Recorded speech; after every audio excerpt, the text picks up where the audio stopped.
या देवी सर्वभूतेषु मातृरूपेण संस्थिता नमस्तस्यै नमस्तस्यै नमस्तस्यै नमो नमः।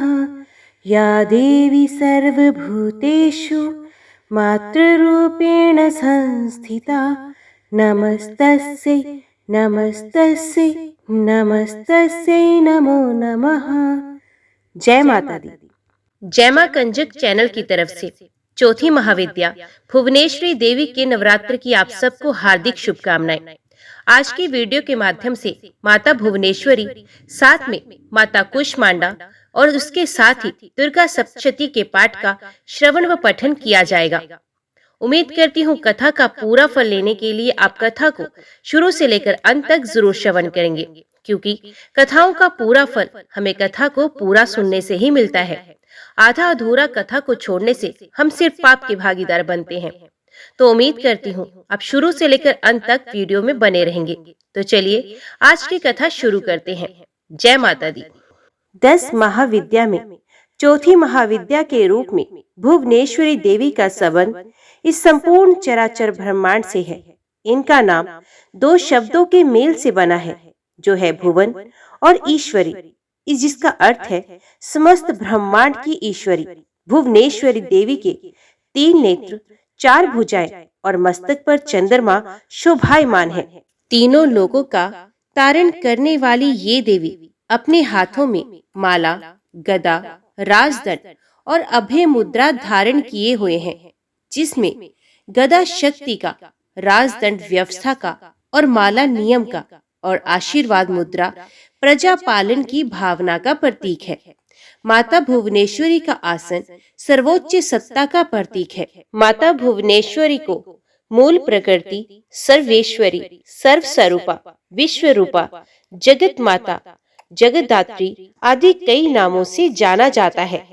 भुवनेश्वरी देवी मूल प्रकृति स्वरूप में स्वयं प्रकृति के रूप में विद्यमान है और सर्वेश्वरी देवी के स्वरूप में ये संपूर्ण जगत की अधीश्वरी देवी हैं और सर्वरूपा देवी ब्रह्मांड के प्रत्येक तत्व में विद्यमान है। विश्वरूपा संपूर्ण विश्व का स्वरूप इन्हीं देवी भुवनेश्वरी के रूप में स्थित है। जगन माता संपूर्ण जगत, तीनों लोकों की देवी, जन्मदात्री हैं। अपने जगत धात्री स्वरूप में भुवनेश्वरी देवी समस्त जगत का पालन पोषण करती हैं। आइए अब शुरू करते हैं देवी भुवनेश्वरी की कथा। एक बार व्यास जी के मन में जिज्ञासा उत्पन्न हुई कि संपूर्ण चराचर जगत का कर्ता धर्ता कौन है। अपनी जिज्ञासा को शांत करने के लिए उन्होंने नारद जी से प्रश्न किया। तब नारद जी ने व्यास जी से कहा, एक बार मेरे मन में भी यही प्रश्न उठा था। तब मैंने परम पिता ब्रह्मा जी के पास जाकर उनसे पूछा, ब्रह्मा, विष्णु और महेश, इनमें से किसके द्वारा इस चराचर ब्रह्मांड की उत्पत्ति हुई है? सर्वश्रेष्ठ ईश्वर कौन है? तब ब्रह्मा जी ने कहा कि प्राचीन समय में जल प्रलय के बाद केवल 5 महाभूतों की उत्पत्ति हुई, जिसके कारण ब्रह्मा जी कमल से उत्पन्न हुए। उस समय सूर्य, चंद्र, पर्वत आदि सभी लुप्त थे तथा चारों ओर केवल जल ही जल दिखाई देता था। ब्रह्मा जी कमल कर्णिका पर ही आसन जमाए विचरने लगे। उन्हें ये भी ज्ञात नहीं था कि इस महासागर के जल से वे कैसे प्रकट हुए तथा उनका निर्माण और उनका पालन करने वाला कौन है। तब उन्होंने दृढ़ निश्चय किया कि वे अपने कमल के आसन का मूलाधार देखेंगे। तदंतर उन्होंने जल में उतरकर कमल के मूल को ढूंढने का प्रयास किया, परंतु वे अपने कमल के आसन के मूल तक नहीं पहुंच पाए। उसी क्षण आकाशवाणी हुई कि तुम तपस्या करो। तब ब्रह्मा अपने कमल के आसन पर बैठकर हजारों वर्षों तक तपस्या करने लगे। कुछ समय बाद उन्हें आकाशवाणी हुई कि सृजन करो, परंतु ब्रह्मा जी ये समझ नहीं पाए कि क्या सृजन करे तथा कैसे करे। वे ये सब सोच ही रहे थे कि उनके सम्मुख मधु और कैटभ नाम के 2 महादैत्य उपस्थित हुए तथा वे दोनों ब्रह्मा जी से युद्ध करना चाहते थे, जिन्हें देखकर ब्रह्मा जी भयभीत हो गए तब वे अपने कमल के की नाल का आश्रय लेकर महासागर में उतर गए, जहां उन्होंने एक अत्यंत सुंदर और अद्भुत पुरुष को देखा जो मेघ के समान श्याम वर्ण का था, तथा उन्होंने अपने हाथों में शंख, चक्र, गदा तथा पद्म धारण किया हुआ था। शेष नाग की छैया पर शयन करते हुए ब्रह्मा जी ने श्री हरि विष्णु को देखा। उन्हें देखकर ब्रह्मा जी ने के मन में जिज्ञासा उत्पन्न हुई और वे सहायता के लिए आदि शक्ति देवी की स्तुति करने लगे, जिनकी तपस्या में वे सदा ही लीन रहते थे। परिणाम स्वरूप निद्रा स्वरूप भगवान विष्णु की योग माया उनके शरीर से बाहर आ गई। वे देवी दिव्य अलंकार, आभूषणों तथा वस्त्र धारण किए हुए थी और वे आकाश में विराजित हुई। जैसे ही योग माया बाहर आई, भगवान विष्णु जागृत अवस्था में आ गए। उसके बाद उन्होंने 5000 वर्षों तक मधु और कैटभ नामक महान दैत्यों से युद्ध किया। इतने लंबे समय तक युद्ध करते हुए भगवान विष्णु थक गए। वे अकेले ही युद्ध कर रहे थे। दूसरी ओर दोनों दैत्य भाई बारी बारी युद्ध कर रहे थे। अंततः उन्होंने अपने अंतकरण की शक्ति योग माया से सहायता की प्रार्थना की। तब देवी ने उन्हें आश्वासन दिया कि वे उक्त दोनों व्यक्तियों को अपनी माया से मोहित कर देंगी। आदिशक्ति भवानी की माया से मोहित होकर दोनों दैत्य भगवान विष्णु से कहने लगे, हम दोनों तुम्हारी वीरता से प्रसन्न हैं, तुम हमसे वर मांगो। तब भगवान विष्णु ने मधु और कैटभ से कहा, मैं केवल इतना चाहता हूँ कि तुम दोनों मेरे हाथों मारे जाओ। ये सुनकर मधु और कैटभ कहने लगे कि चारों ओर हमें जल ही जल दिखाई देता है और हमें अगर आप मारना चाहते हैं तो हमें ऐसे स्थान पर मारे जहाँ ना जल हो ना ही स्थल हो। तब विष्णु भगवान ने दोनों दैत्यों को अपनी जंघा पर रखकर अपने चक्र से उनका सर काट दिया। इस प्रकार भगवान विष्णु ने मधु और कैटभ का वध कर दिया, परंतु वे तो केवल निमित्त मात्र ही थे। उस समय उनके सहारे शक्ति के से शंकर भगवान की उत्पत्ति हुई, जो संहारक के प्रतीक है।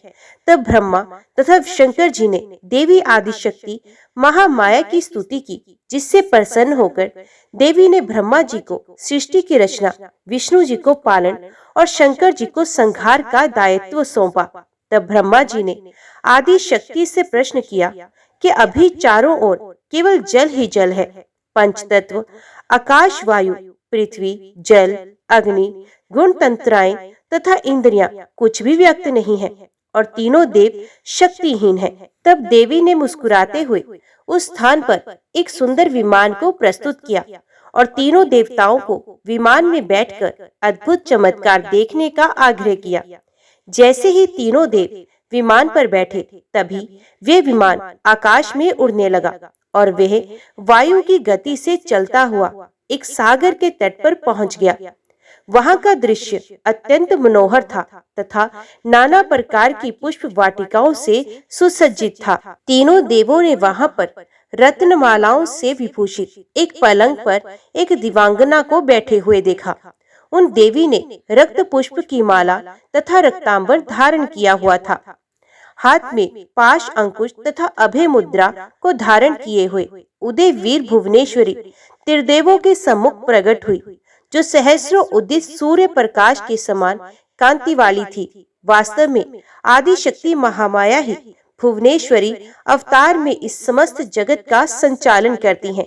देवी समस्त प्रकार के श्रृंगार एवं भव्य परिधानों से सुसज्जित थी तथा उनके मुखमंडल पर मंद मुस्कान शोभा पा रही थी। उन्हें भगवती भुवनेश्वरी देवी को देखकर तीनों देव आश्चर्यचकित रह गए और सोचने लगे, ये देवी कौन है? ना तो ये अप्सरा है, ना गंधर्व है, ना ही देवांगना। ये सोचते हुए तीनों संशय में पड़ गए। तब उन्हें सुंदर देवी के संबंध में भगवान विष्णु ने अपने अनुभव से कहा, ये साक्षात देवी जगदम्बा महामाया है। साथ ही ये देवी हम तीनों और संपूर्ण चराचर जगत की कारण रूपा है। महाविद्या देवी के इस वक्त मूल प्रकृति रूपा सभी की आदि स्वरूप ईश्वरी है तथा इस जगत की कारण रूपा है। इन योग माया महाशक्ति को योग मार्ग से ही जाना जा सकता है। उसके बाद वे तीनों देव भगवती भुवनेश्वरी की स्तुति करने लगे, उनके चरणों के पास गए। जैसे ही ब्रह्मा, विष्णु तथा महेश विमान से उतरकर देवी के सम्मुख जाने लगे, देवी ने उन्हें स्त्री रूप में परिणित कर दिया तथा वे भी नाना प्रकार के आभूषणों से अलंकृत तथा वस्त्र धारण किए हुए थे। तत्पश्चात तीनों देव स्त्री रूप में देवी के सम्मुख जाकर खड़े हो गए। उन्होंने देखा कि असंख्य सुंदर स्त्रियां पृथ्वी की सेवा में तत्पर हैं। तीनों देवताओं ने देवी के चरण कमल के नख में संपूर्ण ब्रह्मांड को देखा तथा समस्त देवता ब्रह्मा, विष्णु, शिव, समुद्र, पर्वत, नदियां, अप्सरों, फसूल, अश्विनी कुमार, पशु, पक्षी, राक्षसगण आदि सभी देवी के नख में प्रदर्शित हो रहे थे। वैकुंठ, ब्रह्मलोक, कैलाश, स्वर्ग, पृथ्वी आदि सभी लोग देवी के पद नख में विराजमान थे। तब देव समझ गए कि यही देवी संपूर्ण ब्रह्मांड की जननी है। माँ भुवनेश्वरी देवी को शताक्षी और शाकुंभरी नाम से भी जाना जाता है। दुर्गम नामक दैत्य के अत्याचारों से संतप्त होकर सभी देवता, ऋषि तथा ब्राह्मणों ने हिमालय पर जाकर सर्व कारण स्वरूपा देवी भुवनेश्वरी की आराधना की थी। देवताओं, ऋषियों तथा ब्राह्मणों की आराधना से प्रसन्न होकर देवी अपने हाथों में बाण, पुष्प तथा शक्ति मूल धारण किए हुए प्रकट हुई थी। अपने भक्तों को भूख प्यास से व्याकुल देखकर देवी ने अपने नेत्रों से सहस्त्रों अश्रु जल धारा प्रकट की तथा उस जल से संपूर्ण भूमंडल के सभी प्राणी तृप्त हो गए। समुद्रों तथा नदियों में जल भर गया तथा समस्त वनस्पति सिंचित हुई। अपने हाथों में धारण की हुई शाक और फल मूल से इन्होंने सभी प्राणियों का पोषण किया। तभी से भुवनेश्वरी देवी शाकुंभरी नाम से भी प्रसिद्ध हुई। शाकुंभरी देवी ने दुर्गमासुर नामक दैत्य का वध कर समस्त जगत को भय से मुक्त किया। इसी कारण ये देवी दुर्गा नाम से भी विख्यात हुई, जो सभी संकटों से अपने भक्तों को मुक्त करती हैं और उनकी इच्छाओं को पूरा करती हैं। जय माँ आदिशक्ति, जय माँ भुवनेश्वरी। अभी हम श्रवण करते हैं नव दुर्गा के चौथे स्वरूप माता कुष्मांडा की कथा। जय माता दी। जब चौथा नवरात्र हो, कुष्मांडा को ध्याते, जिसने रचा ब्रह्मांड ये, पूजन है उनका ये। आदि शक्ति कहते जिन्हें, अष्टभुजी है रूप। इस शक्ति के तेज से कहीं शाव कहीं है धूप। कुम्हड़े की बलि करती हैं तांत्रिक से स्वीकार। पेठे से भी रिश्ती सात्विक करे विचार। जय माँ कुष्मांडा। नवरात्रि के चौथे दिन माँ कुष्मांडा की पूजा भी की जाती है। आदि शक्ति भवानी के इस अवतार का नाम 3 अलग अलग शब्दों से मिलकर बना है। पहले शब्द को, जिसका अर्थ है थोड़ा, दूसरा उष्मा, जिसका अर्थ है ऊर्जा, शक्ति, और तीसरा शब्द है अंधा अर्थात अंड। इस प्रकार 3 शब्दों से मिले हुए शब्द कुष्मांडा का अर्थ है एक सुषमा का छोटा सा गोला, एक ऐसा पवित्र गोला जिसने इस समस्त ब्रह्मांड की रचना की। माँ कुष्मांडा की 8 भुजाएं हैं। इनके 7 हाथों में कमंडल, धनुष, बाण, कमल पुष्प, अमृतपूर्ण कलश, चक्र और गदा है। 8वें हाथ में सभी सिद्धियों और निधियों को देने वाली रुद्राक्ष की माला है। कुष्मांडा माँ शेर की सवारी करती हैं, जो भक्तों में निर्भयता का संचार करता है। माँ कुष्मांडा की पूजा करने से सब प्रकार के सुखों की प्राप्ति होती है। कुष्मांडा माँ अपने भक्तों द्वारा प्रतिदिन पूजा किए जाने से उन्हें समृद्धि, शक्तियाँ, सुख और मोक्ष प्रदान करती हैं। वे अपने भक्तों की सभी बीमारियों, परेशानियों और कष्टों को नष्ट कर देती हैं। माँ कुष्मांडा आध्यात्मिक साधना में अनाहत चक्र की प्रतिनिधि, अनाहत चक्र योग साधना की चक्र संकल्पना का चौथा चक्र है। अरहत का अर्थ है शाश्वत। ये चक्र के समीप होता है। माँ कुष्मांडा की पूजा करने से माँ का दिव्य आशीर्वाद प्राप्त होता है, जो उन्हें स्वास्थ्य और धन की वृद्धि में मदद करता है। कुष्मांडा माँ के बारे में एक बड़ी ही रोचक कथा है। ऐसा कहा जाता है, जब सृष्टि का अस्तित्व नहीं था और हर तरफ अंधेरा ही अंधेरा था, तब एक छोटे से ऊर्जा के गोले ने जन्म लिया और वे ऊर्जा का गोला देखते ही देखते चारों तरफ प्रकाशित होने लगा। फिर उस गोले ने एक नारी का रूप लिया। वे नारी कोई और नहीं बल्कि आदि स्वरूपा आदि शक्ति कुष्मांडा माँ थी। माँ कुष्मांडा ब्रह्मांड की रचयिता इनका निवास स्थान सूर्य मंडल के भीतर के लोक में है। इस प्रकार कुष्मांडा माता सभी प्राणियों को ऊर्जा प्रदान करती हैं। सूर्य मंडल के भीतर लोक में निवास कर सकने की क्षमता और किसी में नहीं। वे शक्ति और वे क्षमता केवल कुष्मांडा माता में है। सबसे पहले माँ कुष्मांडा ने 3 देवियों की रचना की। ये सर्वोच्च देवियां थीं। अपनी बाईं आंख से उन्होंने एक आतंक का रूप बनाया जिसका नाम महाकाली रखा। उन्होंने अपने माथे वाली आंख से एक देवी की रचना की जिसका नाम उन्होंने महालक्ष्मी रखा। फिर उन्होंने दाहिनी आंख से एक दयालु और मुस्कुराता हुआ रूप बनाया जिसका नाम उन्होंने महासरस्वती रखा। महाकाली के शरीर से एक नर और नारी ने जन्म लिया। नर के 5 सर और 10 हाथ थे जिसका नाम शिव रखा गया। नारी का 1 सर और 4 हाथ थे, उनका नाम सरस्वती रखा गया। महालक्ष्मी के शरीर से एक नर एक नारी ने जन्म लिया। नर के 4 सर और 4 हाथ थे। माँ कुष्मांडा ने उनका नाम ब्रह्मा रखा, जबकि महिला का नाम लक्ष्मी रखा गया। उसका 1 सर और 4 हाथ थे। जब माँ कुष्मांडा ने महासरस्वती की ओर देखा तब उन्होंने एक और नर और एक और नारी को जन्म दिया। नर का 1 सिर और 4 हाथ, उसका नाम विष्णु रखा गया, और महिला के 1 सर और 4 हाथ, उनका नाम शक्ति रखा। उन्होंने तब शिव भगवान को शक्ति, ब्रह्मा जी को सरस्वती और विष्णु जी को लक्ष्मी पत्नी के रूप में प्रदान किए। उसके बाद कुष्मांडा ने स्वयं एक शक्ति और दिव्य ऊर्जा के रूप में प्रवेश किया। माँ कुष्मांडा आंतरिक शक्ति का एक रूप है जिन्होंने त्रिदेवों तथा देवियों की रचना की। इसके बाद माता कुष्मांडा ने सृष्टि के सृजन का कार्यभार ब्रह्मा जी को सौंपा, पालन का कार्यभार विष्णु जी को सौंपा और सृष्टि के संहार का कार्यभार शिव शंकर को सौंपा। तो यहीं पर माता कुष्मांडा की ये पवित्र और रोचक कथा खत्म होती है। अभी हम श्रवण करते हैं दुर्गा सप्तशती का 5वां और 6ठा अध्याय। जय माँ भगवती, जय माँ दुर्गा।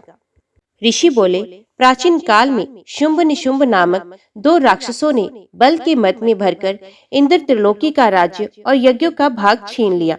तत्पश्चात इन दोनों असुरों ने सूर्य, चंद्रमा, कुबेर, यम और वरुण के अधिकार भी छीन लिए। वायु और अग्नि के अधिकार भी छीनकर सब देवताओं को उनके राज्य से निकाल दिया। इस प्रकार देवतागण दोनों राक्षसों से पराजित होकर तथा स्वर्ग से निकाल दिए जाने पर अपराजिता भगवती देवी का स्मरण करने लगे। वे सोचने लगे कि भगवती देवी ने हमें पहले वरदान दिया था कि देवताओं पर विपत्ति आने पर मैं तुम्हारे स्मरण करने पर समस्त आपत्तियों का समूल नाश कर दूंगी। ऐसा सोचकर सब देवता इंद्र के साथ हिमालय पर्वत पर विष्णु की माया देवी की स्तुति करने के लिए गए। देवता बोले, देवी और महादेवी को हम नमस्कार करते हैं, शिव को नमस्कार करते हैं, प्रकृति एवं भद्रा को प्रणाम करते हैं। हम नियम पूर्वक जगदम्बा को नमस्कार करते हैं, रुद्रा को प्रणाम है, नित्य गौरी एवं धात्री को बारंबार नमस्कार है, ज्योत्सनामयी, चंद्र रूपिणी एवं सुख स्वरूपा देवी को सतत प्रणाम है, शरणागतों का कल्याण करने वाली एवं सिद्धि रूपा देवी को बारंबार नमस्कार करते हैं। राक्षसों की लक्ष्मी, राजाओं की लक्ष्मी तथा शिव पत्नी को नमस्कार करते हैं। दुर्गा देवी को, दुर्ग स्थलों को पार करने वाली दुर्गपारा को, सारा सर्वकारिणी ख्याति कृष्ण और धूम्र देवी को सदैव नमस्कार है। अत्यंत सौम्य तथा अत्यंत रौद्र रूपा को हम नमस्कार करते हैं, उन्हें हमारा बारंबार प्रणाम है। जगत की आधार भूत प्रकृति देवी को बार बार नमस्कार है। जिस देवी को प्राणी मात्र विष्णु की माया कहते हैं उसको नमस्कार है। जो देवी समस्त प्राणियों में चेतना कहलाती है उसको नमस्कार है। जो देवी संपूर्ण प्राणियों में बुद्धि रूप से स्थित है उसको नमस्कार है। जो देवी सब प्राणियों में निद्रा रूप से विराजमान है उनको नमस्कार है। जो देवी संपूर्ण प्राणियों में शुद्धा रूप से विराजमान है उनको नमस्कार है। जो देवी संपूर्ण प्राणियों में छाया रूप से स्थित है उसको नमस्कार है। जो देवी सब प्राणियों में जाति रूप से स्थित है उसको नमस्कार है। जो देवी सब प्राणियों में लज्जा रूप से स्थित है उनको नमस्कार है। जो देवी सब प्राणियों में श्रद्धा रूप से स्थित है उनको नमस्कार है।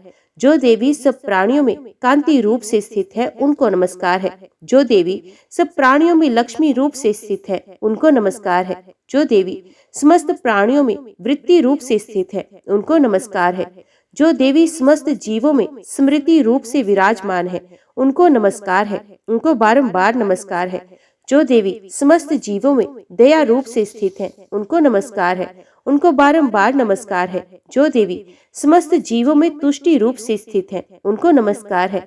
जो देवी समस्त जीवों में मात्र रूप से स्थित है, उनको नमस्कार है। जो देवी सब जीवों में भ्रांति रूप से स्थित है, उनको नमस्कार है। जो देवी सभी प्राणियों की इंद्रियों में अधिष्ठात्री है और उसी प्रकार सब में व्याप्त है, उस देवी को बारंबार नमस्कार है। जो देवी चैतन्य रूप से इस संपूर्ण संसार को व्याप्त करके स्थित है, उसको बारंबार नमस्कार है। पूर्व काल में देवताओं ने अपना अभीष्ट फल पाने के लिए जिस भगवती की स्तुति की है और देवराज इंद्र ने बहुत दिनों तक जिसका सेवन किया है, वे कल्याण की साधना भुजा ईश्वरी हमारा कल्याण करे तथा सारी विपत्तियों को नष्ट करे। राक्षसों द्वारा पीड़ित हम सब देवता उस परमेश्वरी को प्रणाम करते हैं तथा जो भक्ति पूर्वक स्मरण करने पर तुरंत ही सब विपत्तियों को नष्ट करने की क्षमता रखती है, वे जगदम्बा इस समय हमारा कल्याण करे, हमारी संपूर्ण विपत्तियों को दूर करने की कृपा करें। महर्षि मेधा बोले, हे राजन, इस प्रकार जब सब देवता देवी की स्तुति कर रहे थे तो उसी समय देवी पार्वती गंगा में स्नान करने के लिए आए। उस समय पार्वती जी ने देवताओं से कहा कि आप लोग इस समय किसकी स्तुति कर रहे हैं। तब उनके शरीर कोष से प्रकट होकर शिवा बोली, ये देवता शुंभ दैत्य द्वारा निष्कासित एवं संग्राम में शुंभ दैत्य से पराजित हुए मेरी ही स्तुति कर रहे हैं। पार्वती जी के शरीर कोष से उसी समय अंबिका देवी प्रकट हुई, जो समस्त लोकों में कौशिकी नाम से प्रसिद्ध हुई। जिस समय पार्वती जी के शरीर कोष से अंबिका प्रकट हुई, उसी समय से पार्वती जी का शरीर काले रंग का हो गया और तब से उसका नाम कालिका देवी पड़ गया और वे हिमालय पर निवास करने लगी। शुंभ और निशुंभ के दूत चंड और मुंड वहां आए और उन्होंने परम मनोहर रूप वाली अंबिका देवी को देखा। चंड मुंड शुंभ निशुंभ के पास जाकर बोले, हे महाराज, एक सुंदर स्त्री हिमालय को प्रकाशित कर रही है। हे सुरेश्वर, हमने उस जैसी परम सुंदरी स्त्री को अब तक कहीं नहीं देखा, इसलिए ये पता करना चाहिए कि वे कौन है और किसकी है। वे सब स्त्रियों में रत्न है, वे अपनी कांति से दसों दिशाओं को प्रकाशित कर रही है। आप चलकर उसे देख ले। हे स्वामी, तीनों लोकों में हाथी, घोड़े और मणि इत्यादि जितने भी रत्न हैं, वे सब इस समय आपके घर में शोभायमान है। हाथियों में हाथी ऐरावत और घोड़ों में उच्च श्रवा नामक घोड़ा और पारिजात नामक वृक्ष आप इंद्र से प्राप्त कर चुके हैं। हंस सहित रतन जड़ ब्रह्मा जी का अद्भुत विमान भी आपके पास है। महापद्म नामक निधि आपने कुबेर से ले ली है। समुद्र ने आपको किंजल्कनी नाम की माला भी दी है, जिसके कमल कभी नहीं मुरझाते। सोने की वर्षा करने वाला वरुण का छत्र भी आपके पास है। रथों में श्रेष्ठ प्रजापति का रथ भी आपके पास है। हे असुराज, मृत्यु से उत्क्रांतिका नामक शक्ति भी आपने छीन ली है तथा वरुण का पाश भी आपके भाई निशुंभ के पास है। निशुंभ ने समुद्र में उत्पन्न होने वाले सब प्रकार के रत्न भी अपने अधिकार में कर लिए हैं और ऐसे भी 2 वस्त्र जो अग्नि देवता ने आपको दिए हैं, जिन्हें अग्नि नहीं जला सकती। हे दैत्यराज, इस प्रकार सभी रत्न रूपी वस्तुएं आप संग्रह कर चुके हैं। अब आप कल्याणमयी स्त्रियों में रत्न रूपी इस स्त्री को ग्रहण करें। ऋषि बोले, चंड मुंड के वचन सुनकर शुंभ ने सुग्रीव नामक राक्षस को अपना दूत बनाकर देवी के पास भेजा। सुग्रीव से शुंभ ने कहा कि तुम मेरी ओर से इस प्रकार कहना और ऐसा उपाय करना जिससे वे प्रसन्न होकर यहाँ शीघ्र आने को तैयार हो जाए। सुग्रीव शीघ्र पर्वत के उस स्थान पर पहुंचा जहां पर देवी बैठी हुई थी। वे स्थान अत्यंत सुंदर था। वहां पहुंचकर सुग्रीव ने मधुर वाणी में देवी से कहा, हे देवी, दैत्यों के राजा शुंभ ने, जो तीनों लोकों के अधिपति हैं, मुझे आपके पास भेजा है। उनकी आज्ञा का उल्लंघन करने का साहस किसी भी देवता में नहीं है तथा राक्षसों के समस्त शत्रुओं पर उन्होंने विजय प्राप्त की है। उन्होंने आपके लिए संदेश भेजा है कि तीनों लोकों पर मेरा अधिकार है, सब देवता मेरे अधीन है। यज्ञ के सब भागों को अलग अलग मैं ही ग्रहण करता हूँ। तीनों लोकों के उत्तम रत्नों के हम स्वामी हैं। इंद्र का ऐरावत हाथी भी हमारे पास है। समुद्र मंथन से उत्पन्न उच्च श्रवा नामक घोड़ा भी देवताओं ने हमें भेंट किया। देव, गंधर्व एवं नागों के पास जितनी भी रत्न रूपी वस्तुएं थी, वे सब हमारी हो चुकी हैं। आप भी स्त्रियों में एक रत्न ही हैं, इसलिए आपको भी हमारे पास आ जाना चाहिए, क्योंकि हम रत्नों के भोक्ता हैं। अब मैं यहाँ पर तुम पर छोड़ता हूँ कि तुम मेरे साथ या मेरे भाई पराक्रमी निशुंभ के साथ विवाह करो। यदि तुम मुझसे विवाह करोगी तो अतुल महान ऐश्वर्य को प्राप्त करोगी। महर्षि मेधा ने कहा। दूत के ऐसा कहने पर भगवती दुर्गा मन ही मन मुस्कुराई और इस प्रकार बोली, हे दूत, तुमने जो कहा सत्य है, इसमें किंचित मात्र भी झूठ नहीं। शुंभ इस समय तीनों लोगों का स्वामी है और निशुंभ भी उसी की भांति पराक्रमी है, परंतु मैंने एक प्रतिज्ञा कर रखी है। ये प्रतिज्ञा ये है कि मुझे जो कोई भी युद्ध में हरा देगा, मेरे इस अभिमान को खंडित कर देगा तथा बल में जो व्यक्ति मेरे समान होगा वही मेरा पति होगा। इसलिए शुंभ निशुंभ में से जो भी मुझे युद्ध में हरा देगा, मैं उसी से विवाह करूंगी। मेरा ये संदेश उन तक पहुंचा दो। दूत सुग्रीव बोला, हे देवी, आप अभिमान से भरी हुई हैं। मेरे सम्मुख ऐसी बातें ना करे। इस त्रिलोकी में तो मुझे कोई ऐसा दिखाई नहीं देता जो शुंभ निशुंभ को हरा सके। जब देवताओं में से कोई शुंभ व निशुंभ के सामने ना ठहर सका, तो फिर तुम जैसी कमनीय स्त्री भला रणभूमि में उसका मुकाबला कैसे कर सकेगी। तुम मेरा कहना मानकर शुंभ निशुंभ के पास चली जाओ। ऐसा करने से तुम्हारे गौरव की रक्षा होगी, अन्यथा जब वे तुम्हारे केश पकड़कर तुम्हें घसीटते हुए ले जाएंगे, तब तुम्हारा गौरव नष्ट हो जाएगा। देवी बोली, शुंभ निशुंभ बड़े बलवान हैं, ये ठीक है, परंतु मैं अपनी प्रतिज्ञा से बंधी हुई हूँ। इसलिए तुम जाओ और मैंने जो कुछ कहा है वे आदर पूर्वक असुरराज से कह दो। इसके पश्चात वे जो उचित समझे वही करे। ऋषि बोले। देवी की बात सुनकर दूत सुग्रीव क्रोध में भरकर असुर सम्राट शुंभ के पास पहुंचा और देवी के साथ हुई सारी बातचीत विस्तार पूर्वक बताने लगा। दूत की बात सुनकर शुंभ के क्रोध का पारावार न रहा और दैत्य सेनापति धूम्रलोचन से बोला, तुम शीघ्र अपनी सेना को लेकर वहां जाओ और उस दुष्टा को केशों से पकड़कर घसीटते हुए यहाँ लाओ। यदि उसकी रक्षा करने के लिए कोई भी देवता, यक्ष या गंधर्व आए तो उसे भी मार डालो। महर्षि मेधा बोले। आज्ञा पाते ही धूम्रलोचन 60,000 असुरों की सेना लेकर चला गया। वहां पहुंचकर उसने हिमालय पर्वत पर विराजमान देवी को देखा और ऊंची आवाज में बोलने लगा, अरे तू अभी शुंभ निशुंभ के पास चल। यदि प्रसन्नता पूर्वक मेरे स्वामी के पास नहीं चलेगी तो स्मरण रख कि मैं तुम्हें बालों से पकड़कर घसीटता हुआ बलपूर्वक ले जाऊंगा। देवी बोली, दैत्यराज, शुंभ ने तुम्हें सेना लेकर मुझे बलपूर्वक लाने के लिए भेजा है। यदि तू मुझे बलपूर्वक ले भी जाएगा तो मैं तेरा क्या कर सकती हूँ। ऐसा कहने पर धूम्रलोचन देवी जगदम्बा को पकड़ने के लिए झपटा, तो देवी ने अपनी हुंकार से ही धूम्रलोचन को भस्म कर दिया। ये देखकर असुर सेना क्रोध में भरकर अंबिका देवी की तरफ लपकी, परंतु देवी ने उन पर तीखे बाणों, शक्तियों तथा फरसों की वर्षा आरंभ कर दी। इधर देवी दुर्गा का वाहन शेर भी कुपित होकर भयंकर आवाज करता हुआ असुरों की सेना पर उछल पड़ा। शेर ने कई असुरों को पंजों से, कई को जबड़ों से, कई को धरती पर पटक कर अपनी दाढ़ों से घायल करके मार डाला। उसने अपने नखों से कितने ही असुरों के पेट फाड़ डाले और कितने ही असुरों के सर धड़ से अलग कर दिए। वे दैत्यों के पेट फाड़कर उनका रस चूसने लगा। क्षण भर में ही देवी के वाहन सिंह ने, शेर ने राक्षसों की सारी सेना का संहार कर दिया। शुंभ को जब ये समाचार मिला कि देवी ने धूम्रलोचन को मार डाला और उसके वाहन शेर ने सारी सेना को मौत के घाट उतार दिया, तो उसे बड़ा क्रोध आया। उसने चंडमुंड को आज्ञा दी कि तुम बहुत बड़ी सेना लेकर वहां जाओ और उस स्त्री को पकड़कर ले आओ। यदि उसे युद्ध करना पड़े तो सारी असुर सेना मिलकर उसे मार डालो। उस दुष्टा की हत्या होने पर तथा सिंह के भी मारे जाने पर वे स्त्री जिस भी दशा में पड़ी हो उसे बांधकर शीघ्र ही मेरे पास ले आओ। जय माँ दुर्गा। आज की वीडियो में इतना ही। उम्मीद करती हूँ वीडियो आपको पसंद आई होगी। वीडियो पसंद आई हो तो वीडियो को लाइक और चैनल को सब्सक्राइब जरूर कीजिएगा। जय माता दी लिखकर कमेंट बॉक्स में अपनी हाजिरी और अपने सुझाव देना ना भूलिएगा। तो मिलते हैं अगली कथा अगले अध्याय के साथ। तब तक के लिए देखते व सुनते रहिए। जय मां कंजक, जय माता दी।